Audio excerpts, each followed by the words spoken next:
The Raptors stop Atlanta's 7-game run with a huge win on the road, 106-100. I'm Randy Urban, and this is Raptors Night Cap. Tonight, we're joined by Leo Rautins, Sherman Hamilton, and Jack Armstrong. Leo, OG with a huge shot to ice the game down the stretch. For me, it's just, I can't believe how calm he is in those moments. Hey, he doesn't shoot to miss, right? Is that what he says? No, I mean, hey, he's one of those guys that just seems to just be cool in all those tight situations. He just plays, doesn't worry about it. He had great preparation on that. I mean, that was a great setup for Fred. Mm-hmm. Fred did a great job of just getting in the lane. And if you think about Atlanta's situation on that play, over helping, man, you got a big in there. Why are you sending another one in on the smallest guy on the floor? It just makes no sense. And Fred just did a tremendous job once he got them all sucked in, kicked it out. And OG, again, a shot preparation, he was ready to let it fly. Mm-hmm. Jack, do you think that was Atlanta's, a bad thing that Atlanta did on that play as well? I know it's Clint Capella versus Fred VanVleet, but Fred's pretty crafty down there too. Well, I wholeheartedly agree with what Leo said. I mean, you got to trust. Me too, Leo. For the record, me too. Yeah, but you got to go confirm it though. Seriously, wow, unbelievable. You got to trust. You got to trust your shot blocker, and yeah. I mean, Fred. Why is Fred driving in the lane there on Clint Capella? I mean, he's going in there. He's not going in there to score at the rim. He's going in there to attract people, a paint touch to get the ball kicked out. And I agree with you. I mean, OG Anunoby had nice time to shoot, and he's just such a cerebral, calm presence. That was a critical game-winning play. And bottom line, I mean, we were joking about this before we came on the air. I mean, Gary Trent Jr. right now, I said it the other night during the Miami game, don't snap your fingers in front of this guy right now. He's in a zone, in a trance right now. He's just hooping. He is just so confident right now. And, you look at it, this trade's worked out really well for them. They got the younger player, and you're seeing, a guy that's really developing new elements of his game that maybe people didn't know that he had in Portland. Yeah. So Sherm, on that Trent Jr. play, 4 straight games of 30 or more, it didn't really look like he was going to get there, about midway through the game, and then catches fire, finishes with 9 threes. The thing that stands out to me, though, is nothing really looked forced. Is that what you saw? And that's the beauty of what we're seeing from Gary Trent Jr., Randy. He's taking shots within the flow. He's not trying to be disruptive offensively. He's just making shots. And again, when you have a guy who can go 9 of 15 from the three-point line, and if you look at it, I mean, one shot he hit the side of the backboard. It's not like it was a bad shot. He just missed it badly. Mm-hmm. So when you look at the lion's share of his shots and you say, this guy's not taking bad shots, and he's going to work on the defensive end, and he's going to be active, and he's going to attack. He does so many things. So, just understanding and his overall understanding of when he can get his shots, how he gets his shots. And, just a little thing, going down to the end of a quarter and he's hit some shots and Fred VanVleet gets the ball to him on a little dribble handoff. Yes. And he nails a deep three, just recognizing, get the ball to the hot hand. And he answered the call again. So to me, it's really, really impressive to see the way he's doing it. He's doing a great job shooting it from 3 particularly. Mm-hmm. Leo, the defense really stepped up in that third quarter. What caught your eye specifically? These guys are just locked in. I mean, this was a good win. Atlanta won 7 in a row. Yeah. They average 111 points a game. They finished with 100. And it's not, you can't say the Raptors are just fully recovered after everybody playing over 50 minutes. So, I mean, they've done a good job of resting and getting there. You can tell Fred's still laboring a little bit. He's not running very smoothly at times. But this team just, to me, all the guys are doing what they're supposed to be doing, right? Everybody's locked in. Everybody understands what their job is. They're playing at a really high level at that end of the floor. And think about it. You go back to the Miami game. It wasn't their offense that won that game. It was their defense, right? I mean, their offense disappeared in the fourth quarter, struggled, labored tremendously in the overtime periods. But their defense kept giving them a chance to stay in the game and eventually win it. And their defense here was just solid. I mean, I think overall, when you look at the whole body of the game, it was pretty much a 48-minute effort. at the defensive end of the floor. Mm-hmm. Jack, Pascal had 25. What I see in him when I'm watching him play, he's really developing that nice mid-range game that all the great players have. You know, he takes one or two dribbles, makes some contact, steps back, and that is going to be so huge for his development and for the team's success, in my opinion. No, you're right. And it's interesting. Early in the year, he didn't have that in his game. And I think a big part of it was coming off of surgery. And I think he was a little, he wasn't there yet.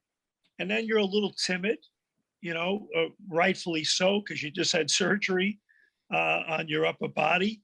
And so, you know, I think he's more comfortable now inviting contact, seeking contact, his counters in tight quarters where he's got to rip through and get to his other move after the guy takes the bait on the first fake.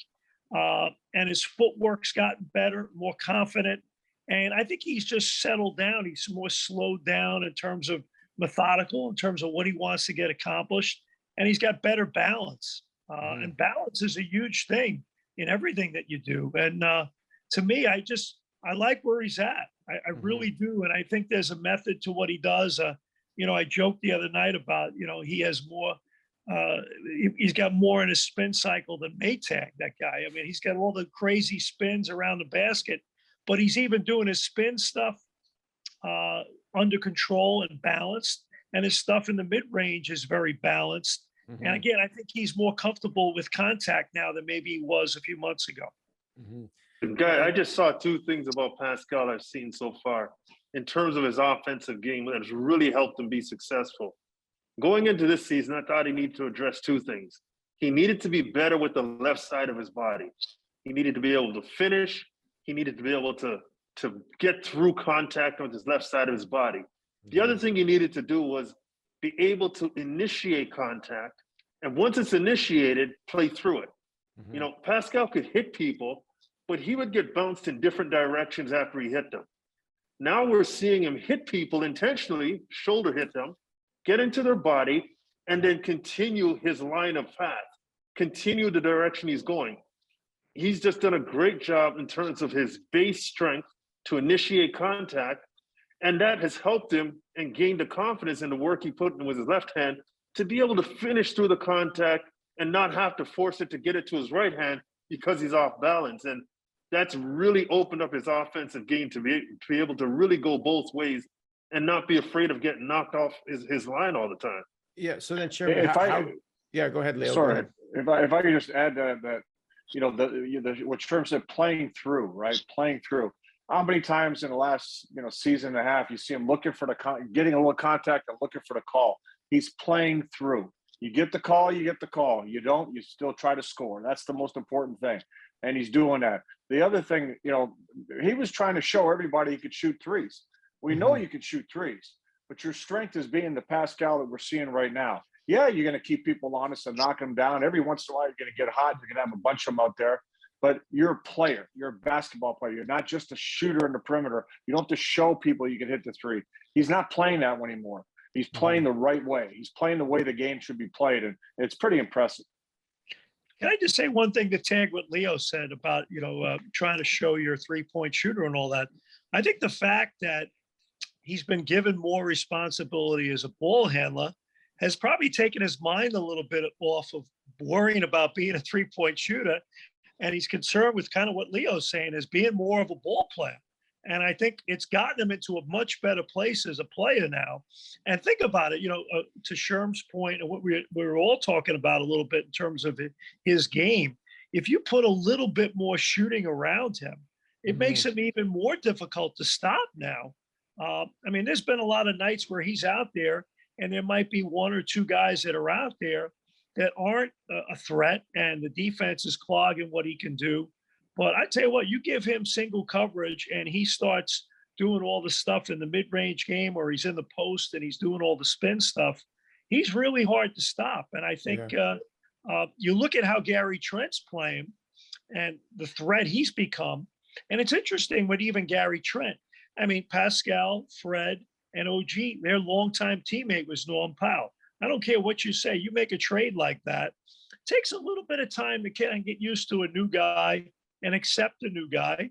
And I think Gary Trent has their complete and total respect now.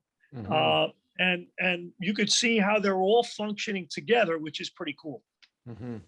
Sherman, was there any other Raptor performance that stood out to you aside from, these big guns for the Raptors? Well, I thought it was good to see Nick Nurse go a bit deeper into the bench and give guys some spot minutes.